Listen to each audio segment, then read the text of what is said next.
All right, so welcome in today. We're going to dive into a project that's a little bit different. One, of course, is when we look at the metaverse, also at NFTs, and how projects are implementing this. One thing that has been discussed and started to be implemented is how does physical retail stores play into this that could eventually one day maybe roll into more virtual experiences. All of that, it's a project analysis I think you guys are going to like. My name is Paul Barrow. Welcome back in to TechPath. Let's jump into it today, and that is for the project called Solana Spaces. I've got the CEO, Vibhu Norby, on with us today. So great to have you on the show, man. How's it going, Paul? Excellent, doing great. All right, so first of all, let's get into a little bit about Solana Spaces in general, what the vision was, what you guys were attempting to do here from more of a strategic standpoint and maybe a long-term standpoint. Give us a kind of a rundown on that. Sure. So Solana Spaces is maybe the first like retail educational experience dedicated to crypto and Web3, specifically Solana. So people walk in and can see a wide range of D apps that are kind of built on top of Solana, and we Right. reward you for learning about those with NFTs and USDC. Mm-hmm. All right, so the basis here of retail going this route, obviously the tactile capability of bringing metaverse and NFTs, the aspect of Web3 and what its future might be. There has been others that obviously, if you look at, I think Apple would be kind of the showcase retail that was able to kind of bridge that gap to next generation hardware. But when you get into obviously Web3, it's a lot more services, a lot more virtual style products. How do you guys overcome that kind of scenario? I guess the question is, what does an engagement look like when a person walks into that retail space? What are they feeling they're expecting to see versus what you end up delivering? Well, let's step back for a second because I think that crypto is much smaller than people think, right? Like the community is much smaller, very Yes. loud. So sometimes you get the impression that these things are extremely well known, but overall, I think the awareness of Bitcoin is very high. I think the awareness of Ethereum is getting there, but most people, their experience with crypto so far has been, basically something that they see on an exchange, right? Yeah. But for us, there's a lot more exciting things that are happening in the kind of application space, NFT space, all the things that people are building with crypto. And so this space, I mean, even in the last couple of days since we opened, is opening people's eyes to what else there is to kind of explore in this area. Sure. Vast majority of people that walk in don't know what Solana is. Maybe they, have heard about crypto, but they don't understand it. And Right. so this is built for those folks. This is not built for the existing degens. This is for people that are brand new, and everything in the space is kind of designed around that onboarding experience. Yeah, as you see some of the photos here, obviously a very, super modern-esque kind of retail environment, which I think now people are starting to at least hear the word NFTs and start to ask questions about it. Even my own circles, I mean, we have people Yeah. that are super degen. They are all in on altcoins and every kind of project you can imagine in Web3 in the future of the metaverse. But then I have a layer of friends that, they dabble in crypto in the sense of Bitcoin, Ethereum. That's usually the entry points. And then you have the outliers Yeah. which are really kind of normies, pretty much everyone else, that are starting to ask the question, much like what it was in the early days of the internet, early days of mobile, social, has a lot of those kind of similarities. When you compare what's happening now in terms of an educational side of things, what will you guys have to overcome from an education side of things to really kind of break that ice and get moving forward? Do you think it's going to be heavy Mm. education or just let's give you a framework of what's going on right now? Yeah, I have a lot of thoughts on this because the space was modeled after my own journey into crypto, which was initially through ETH and then through Solana. Hmm. In my opinion, the best way to learn is from a friend, someone that you Yeah. trust that gets you set up with a self custody wallet, shows you how to fund that, and make sure that you're not, making any mistakes in that. maybe gives you your first NFT, gives you your first cryptocurrencies that you can kind of use. I think that's kind of the extent of the space today. It's we're going to get you set up with a wallet. We're going to teach you about the basics of security and what you can kind of do with it. We're going to give you some NFTs. We're going to give you some currency in the hopes that you'll go home and rabbit hole your way into Right. everything else that's happening. I think this is something that I've talked with others about too. I think that's the first layer of engagement. A huge percentage. I mean, just the reality of what it's been like in the last 2 years, but a huge percentage of people that get deep into it, that happens from making money. That's Hmm. there's no doubt about that. Sure. For me, that was the ENS airdrop with ETH. I was all in after that. I had some money to play around with and start exploring NFTs and DAOs. So we're not going to get you there with the space, but we are going to at least um, give you the basic tools that you can use to go home and do a bit more research on your own. So your thought here is that just by getting people entered into the market, in the essence of maybe they have an NFT on their wallet or they're learning how to do self-custody for whatever, practice they want to go with. This is really kind of the trial by practice approach from an educational standpoint. Do you feel like it's kind of like teach one or learn one, teach one kind of scenario where it starts to grow in that fashion if we can create enough retail Yeah. environments or at least online environments for education that is the future of where Web3 is going? So I'm a pretty strong believer, and obviously, and I've kind of re-engineered my life around this in the last year, that crypto is going to make it through IRL. I think that some of the strongest Mm, use cases have kind of yet to emerge yet. A lot of people are working in this area. I've invested in, I don't know, 10 different companies that are bringing crypto to real life stuff in different ways. And, I spent the better part of the last decade building a retail company called Beta and had kind of a firsthand experience of like what it's like to be a retailer in this day and age. right, And so a lot of the ideas in the space are not only an experiment with getting people into crypto, but also an experiment with a different model for in-person shopping that I think sure. you're going to see in a lot of places pretty soon.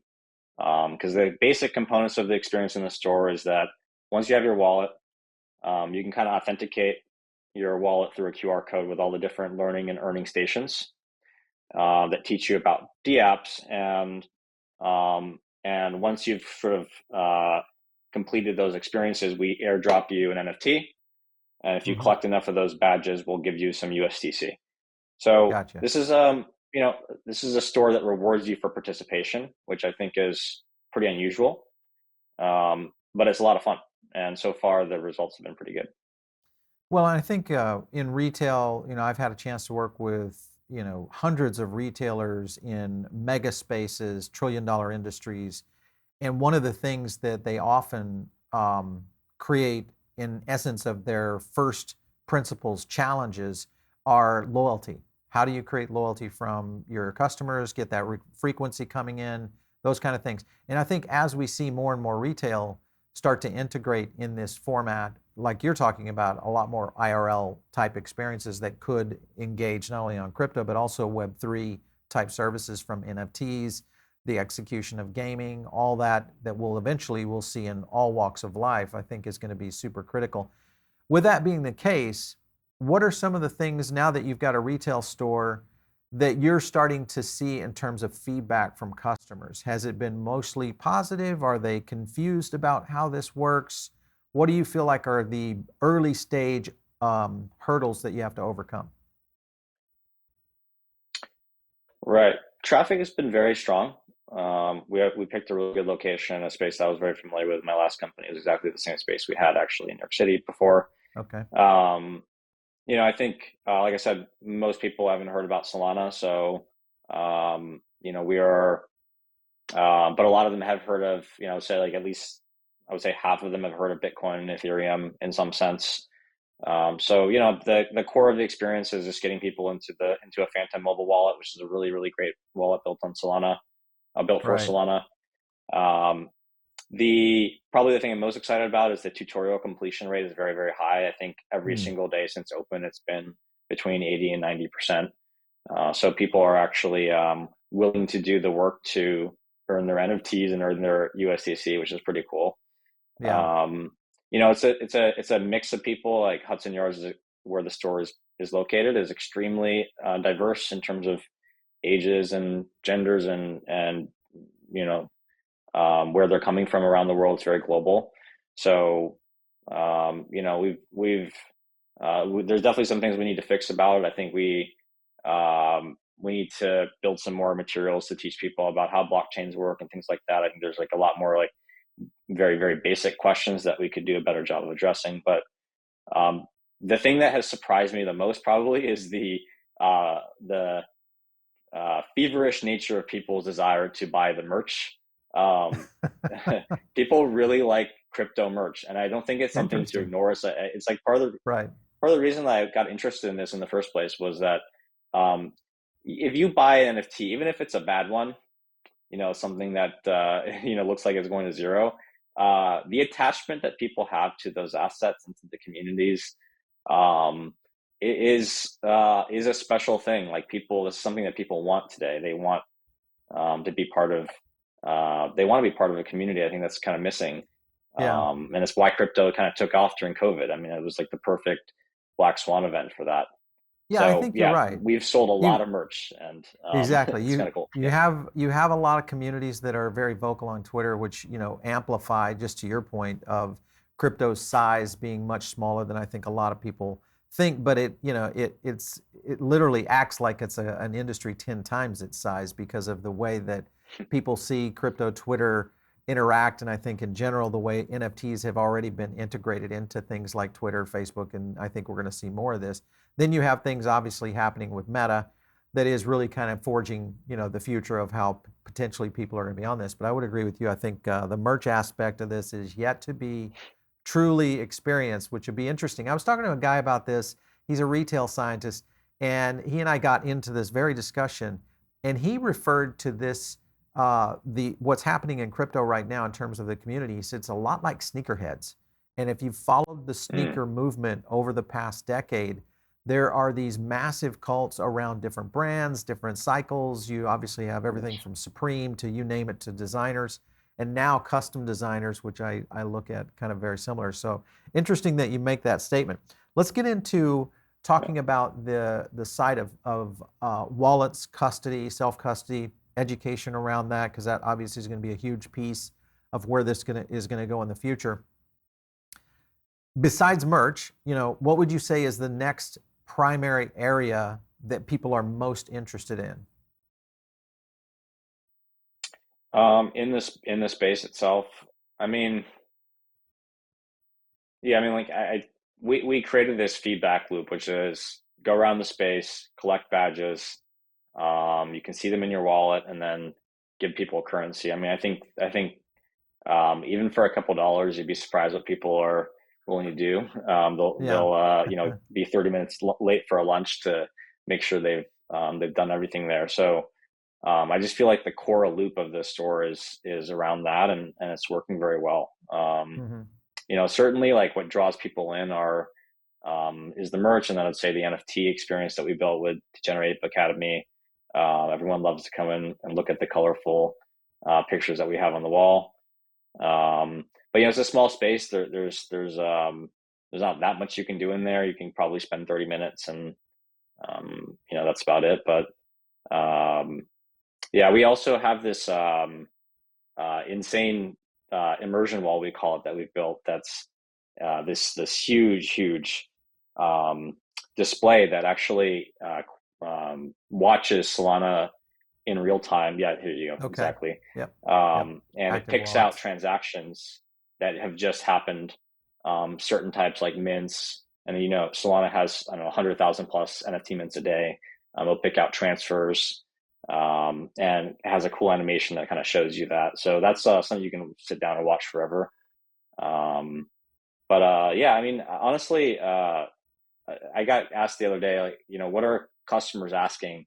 And that's it's actually not how retail stores work. Like people don't walk in, just start like engaging. Like it's the opposite way. Like our people pick up a customer.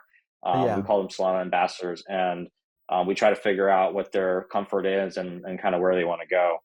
Hmm. So that's how you build a good retail experience. Yeah, I think this is going to be something also as we start to see a lot more adoption in the space. I'm just wondering how long before we see, financial institutions trying to go this direction. Obviously, retail has not been in the favor of financial institutions in the past. And I would kind of consider this more of in between a hardware and tech kind of environment that, that could What do open you up mean some by a really. financial institution? Well, what I'm thinking is there used to be, especially in New York, around things like Fidelity stores.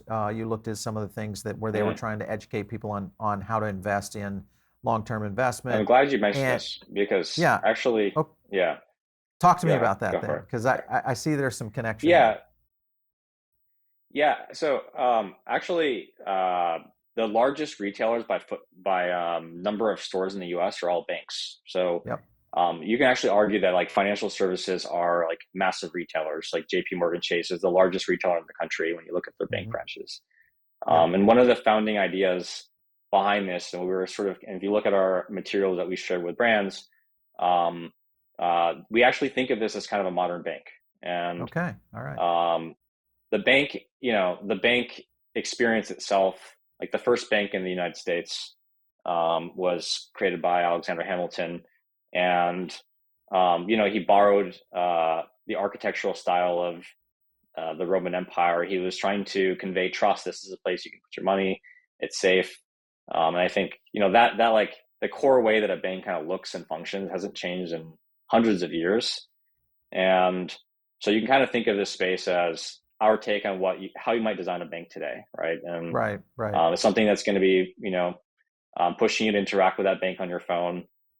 It's going to give you things instead of take things away from you. And obviously, Solana and crypto is more part of a culture. Like nobody's walking around wearing JP Morgan Chase shirts, as like a sign of pride, but Sure. they certainly will do that with their crypto assets. So, yeah, this is we would love to collaborate with financial institutions to design experiences like this for Yeah, them I as think well.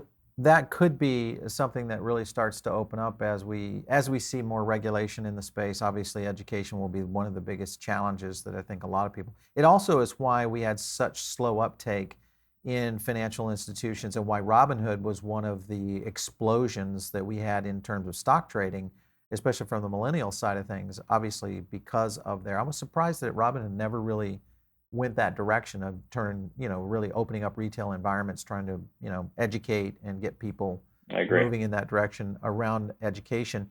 When you think about, you said obviously foot traffic's been good, but getting 100,000 people cycling through this retail location on a monthly basis, is this something that is sustainable? Do you think this is going to be something that will grow with time and you're going to need more footprints within these metro areas? What's kind of the rollout strategy for this?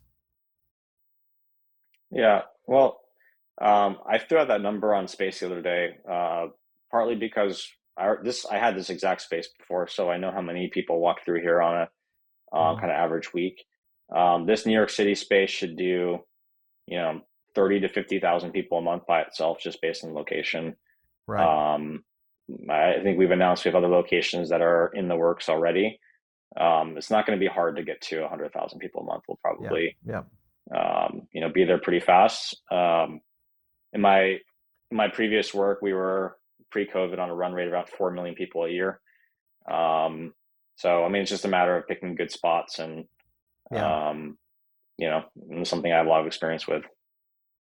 Talk to me a little bit about the Steppen and Magic Eden integration. How do you see some move to earn play into this? Obviously, we're seeing more and more move to earn projects come live Yeah, on Solana. What are your thoughts on that? yeah. I mean, not financial advice, but do your own research. But I mean, I think Steppen is the most popular crypto app in the world. I think you can argue, Hmm. I would agree. and to be honest, it's not even really close. Um, and what we love about Steppen is that it teaches you like 10 different things about how crypto works. It teaches you Hmm. about both custodial wallets and self-custody wallets. It teaches you about NFTs, marketplaces, minting. Teaches you about swaps, or as we call them, trades nowadays. So it's just a figuring out. You know, it even teaches you about community and Discord. Like you have to get into Right. their Yeah. Telegram or Discord to get an activation code. So um, it's the friendliest way to onboard somebody, and this is probably the first thing that there's a few things about the step-in experience I should share. So that we didn't talk about publicly. So one, there's a lot more to come here, but when you complete the tutorial in store, this is the only place you're guaranteed get an activation code for the app, which is really Okay. nice. So there's no kind of waiting around or doing something kind of fishy to get one. They're working on a bunch of other things that you're going to get into your step-in app, but yeah, this is a company that I mean, I don't maybe even the fastest growing company in history in terms of revenue and things like that. And they have a lot of exciting things coming in the next couple months for us. Yeah, we've had their CEO on our show before, and we really got a chance to dive into Oh, STEPN a okay. little bit more from an analytical side of things. So it's one we've been watching for quite some time. I'm always intrigued on Move to Earn because I think that that is one of the categories that's going to win big in terms of fitness, especially in the Web3 and how we'll see the use case of NFTs for sure. All right, last couple of questions I want to get into. And when you look at VR experiences, but also gaming, both of these potentially could become, well, will become absolutely huge within Web3. Do you guys work on integration of both VR and gaming experiences coming to Solana spaces? Yeah. Okay. So gaming is something that I think we missed out on. There's a lot of game. I mean, StepN you could consider a game, but there are a lot of interesting games being built on Solana. I think the thing that I mean, this store has been in works for a while, so a lot of these partnerships were sort of decided a long time back. But we didn't feel like any of the games were very good, to be honest. And Mm, but in a couple of months, there's some very very high quality things that are coming, and we're definitely going to have them in the space. right. Very very bullish on that for us. Um, in terms of VR, um, I'm kind of I mean, to be honest, I'm pretty bearish on VR, but we do have something that's coming into the next space that is pretty mind blowing. That's a hybrid of VR and a few other things. And yeah, I look forward to showing more about that at the right time. Very cool. What do you Last think about question. VR? Where is it at? I still think VR is way too early for the masses. We'll obviously see some adoption in some of the high quality gameplay and most likely even competition level stuff. But from a sense of masses really moving into VR now, AR or a mixed reality headsets, I'm a little bit more open to that. Maybe something that Mm, Apple will come to market with. But again, I look at just the advancements that Meta has made just in their evolution of their headset alone and what we'll see in Quest 2 and the evolution of where that product line is going. The fact that they have attachment to so many physical people makes me think that they could kind of force feed that into mainstream. And again, there would have to be some things there that would draw the audience in, much like a good analysis that you just gave is Seppin. What they were able to do through the fitness component on Move to Earn is they drew people in on something that is one very fanatical and somewhat addictive, but then you tie in a monetary system, and now you have, I think, magic. It's like lightning in a bottle. Meta may have that, and remember, they have still the largest database of users that could be potentially flowed into to where the future of VR could go. So I think the jury's still out for me, but if you think back, I always look at this. I was around when Steve Jobs introduced the first iPhone, and everybody said that this touchscreen thing would never make it. This was the BlackBerry era when Palm Pilots and BlackBerry Treos and the BlackBerry were dominated the mobile world. There was no way that Apple would come in and become a phone yeah. company, and it Here's my completely thing about surprised everybody. consumer. Yeah. I just can't find a good example of something that took off with consumers that wasn't extremely hot from the very beginning. Like Yeah. pretty much every major thing that we use, even including the iPhone. Yes, there were skeptics, but only before it launched. Because when it launched, it was like, like you couldn't even get one, right? Like, so I feel like either works or it doesn't, and Yeah. you kind of can't iterate your way into like mass market fit. That's my feeling, but yeah, Yeah. sorry. Please continue. You had a last question. Like I said, I'm still kind of on the fence. I look at it, I just see the amount of money being poured into VR, especially with Meta. Either they're going to go down flaming, or they're going to figure something out. I'm just not sure which. So it's kind of a 50-50 right now, for sure. Yeah. Talking about growth here, next locations for you, what's up on the roadmap in terms of retail? Are you looking to develop out like a retail entity, or is this something that's going to kind of have a mixed approach through virtual Yeah. and also retail locations? Yeah. No, I'm all about IRL. We'll have we will have something virtual that's pretty cool, that you'll see soon, but which will be really for like the people that can't make it to one of our spaces. But yeah, we have another space in development. I don't think we've announced it. I mean, you can kind of poke around and find out where. It's not that Yeah, um, crazy of a leap, but what is going to surprise people is how many of these we put all over the world and how quickly we do it. We have a big secret, a big thing that we've been working on in the background for mm, a long, long time, and we're going to announce that at Breakpoint, which is the big Solana conference in Lisbon in right. November. Yeah, But there's more to the story here. I've been trying to crack the retail industry for a while in terms of um, uh, super differentiated experiences that people love, and also I've been trying to figure out how to scale a retail business in a way that makes sense today. And and I think we figured it out, and we're going to have a very lot to cool. share there. But yeah, this is not the first. Um, Sorry, it's not the last one for sure. Yeah. These are gonna be everywhere, whether you It like it or sounds not.